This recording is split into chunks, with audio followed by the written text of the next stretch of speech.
I want to move on now to stay with this issue about the commitment to tackling climate change, but have a slightly more parochial, more sort of focused perspective on it about what is Swindon doing. This is a question that's been posed by Adrian Moore.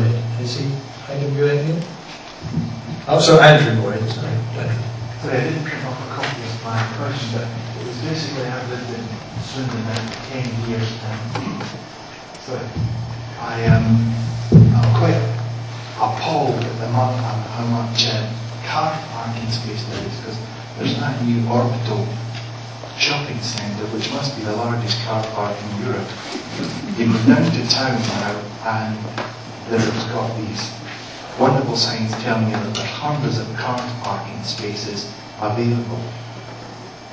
I'm just really quite distressed by it all, because you know, it's like being hypocritical. You can't sort of on one hand say you're going to do something about the environment, encourage cars to be everywhere.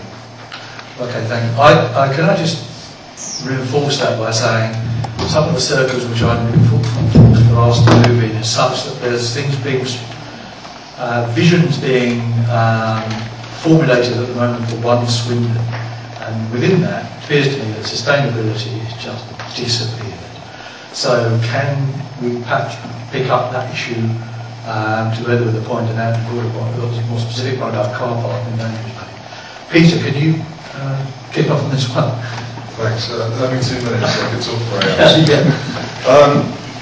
Swindon, with regard to the car parking situation in Swindon, it is historical. We are actually looking at how we can reconfigure the car parking, certainly in the town centre. But car parking does support the local economy. You know, the town centre businesses actually survive on it. Since that wonderful architect of destruction, David Murray John, planned the town centre and ripped the heart out of it by removing a transport corridor from the centre of town, people really have no option other than to drive or get a bus actually some way out of the town centre. But we do have plans to resolve that, but plans take time. You can't do these things overnight. If the changes to the town centre had been planned in the 90s, they'd probably be getting delivered now. They weren't. Is Swindon doing anything about climate change? Actually, we're doing a lot with regard to sustainability. We are leading the way with advanced thermal treatment of non-recyclable waste, which is, I think we are the first authority in Europe to look at using the technology that we're going to be implementing. We're working with some extremely large companies in Swindon with a view to energy, and hopefully we will have some very interesting propositions that will be coming forward with in the future. With regard to your point about sustainability doesn't appear in one Swindon, it does actually. Sustainability is a theme that is running through the council. There's no point having even though I'm the cabinet member for sustainability, having this token proposal. Actually, what I want to ensure is that sustainability runs through everything we do, from procurement to delivery of services. It's a challenge because it's like trying to change an oil tanker, if you excuse the phrase, and change its direction very quickly. The local authorities are not renowned for their ability to respond quickly. Swindon actually is getting a lot better at it. So sustainability is a theme that is embedded throughout the local authority, and we will continue to work that forward. Having just as a separate item, actually I think this is the point entirely. We have to change the way we do everything, not just one thing. Justin, do you want to come in? Yeah, I mean, first of all, also Swindon Borough Council has to lead by example, and so the one part of the town centre regeneration that has already happened was the new central library, which is already rightly won environmental awards, because we, or I'm no longer a borough council, but the borough council can't dictate to developers people unless they do it themselves. So in a small way that was a significant step. I'm afraid the reality is town centre regeneration will not happen unless we have good car parking provision, because that is what drives town centre economies. And I would challenge you back by saying, when you drive past to see empty car parking spaces, what's happening is people are driving down the M4 to Bristol, and that is far worse than driving to Swindon town centre. Now, the way of the world is that shoppers like to use cars, and until there's been a complete cultural change, it is better that they're going to Swindon than it is that they're going to Bristol. Well, providing lots of car parking spaces is not going to drive any coverage. Okay.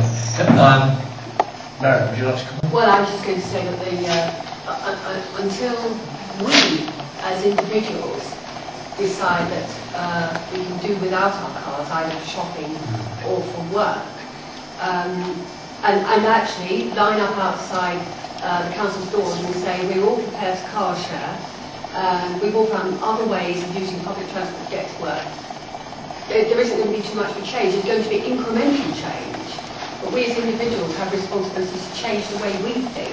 So there's a process of education and a change in the mindset that we all have. And I'm no different to anybody else in this. But certainly, I take your point, and it's absolutely right. You want to keep the economy in Swindon thriving. And if car parks help to do that, then they're essential, certainly in the medium term anyway. Gary, would you? Yeah, well, I'm not a Swindon resident, so my wife works in Swindon and my son was at college in Swindon, but I'm not a Swindon resident.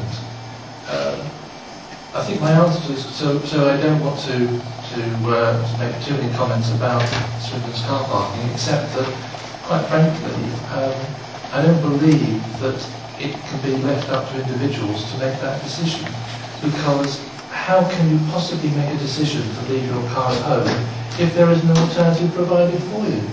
And you're in a circular argument, because you'll never break that unless you begin to take seriously the need to provide alternative sustainable transport systems. And building more car parks, making it easy for cars, simply reinforces the existing situation. You have to break that.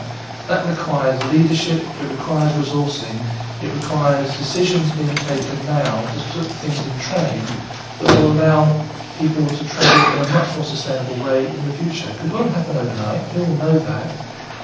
It's going to require huge capital investment for that to happen, and that has to be planned and put in place. But just saying, oh, it's going to take too much money, too much of a capital investment, we can't do it now, we don't even begin the journey.